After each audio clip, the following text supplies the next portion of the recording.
संदेश है। निरंजन पोद्दार साहब भी हमारे साथ जुड़े हुए हैं विश्लेषक के तौर पर। पोद्दार साहब, आज का प्रधानमंत्री का संबोधन भारत के लिहाज से, पाकिस्तान के लिहाज से और पूरी दुनिया के लिहाज से इसके मायने क्या हैं?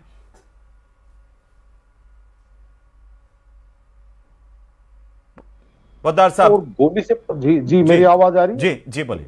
हाँ, जिस तरीके से अभी तक भारत ने मिसाइलों और गोली से पाकिस्तान के ऊपर हमला किया था, आज कहीं ना कहीं प्रधानमंत्री जी ने अपने इस संबोधन में गोली से हमला किया। और मुझे ऐसा लगता है कि जितनी चोट उनको उन मिसाइलों और बारूदी बमों से लगी होगी, मेरे हिसाब से उससे ज्यादा चोट आज इस संबोधन से लगी होगी। और आज से पहले आपको मैं बता रहा हूं हेमंत जी, मुझे भी लगभग समझ लीजिए 30 वर्ष 35 वर्ष से ऊपर हो गया इस सारी चीजों के ऊपर निगाह रखने में, बोलने में, सुनने में, विश्लेषण करने में, लिखने में।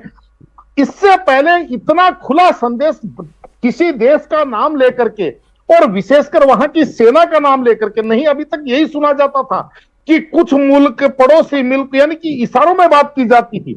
आज जिस तरीके से स्पष्ट संदेश, और इसके अंदर मुझे केवल और केवल दो बातें सबसे महत्वपूर्ण लगी, जिसके अंदर एक बात ये प्रधानमंत्री जी ने स्पष्ट शब्दों में कहा है कि हमने ऑपरेशन सिंदूर को अभी स्थगित किया है, हमने इसको युद्ध विराम ना समझा जाए, यानी कि आपकी पिटाई दोबारा हो सकती है। और इस बार जब आपकी ठुकाई होगी तो पहले से ज्यादा बुरी ठुकाई होगी। ये एक सीधा सीधा संदेश था।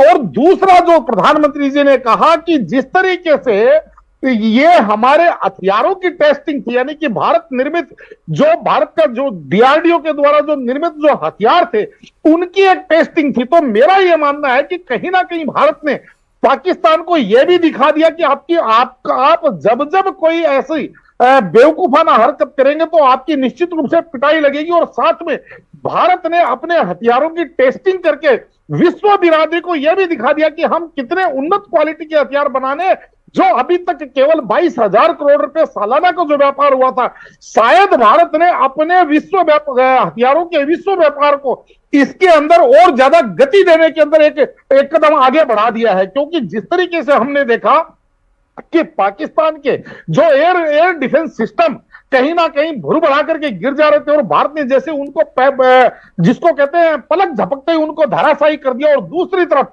उसने इतनी मिसाइलें अपनी तरफ से दागी, ड्रोन भेजे, उनके एयरफोर्स ने भारत के ऊपर आक्रमण करने की प्रयास किया। लेकिन यहां से ऐसा कहीं पे भी आपको कोई विजुअल्स या किसी प्रकार का कोई वीडियो आपको दिखाई नहीं दिया। जो वीडियो पाकिस्तान से आ रही थी, जिसके अंदर पाकिस्तान सेना प्रमुख मुनीर जो है कंधा देते हुए दिखाई दिया, या पाकिस्तान के प्रधानमंत्री उनको कंधा देते हुए दिखाई दिया, इसका मतलब यह है कि कितने महत्वपूर्ण सेना के अधिकारी वहां पे ये मान के चलिए दुर्गति को प्राप्त हुए, उनको मौत नसीब हुई, वो बेहतर हुरों के पास पहुंच गए।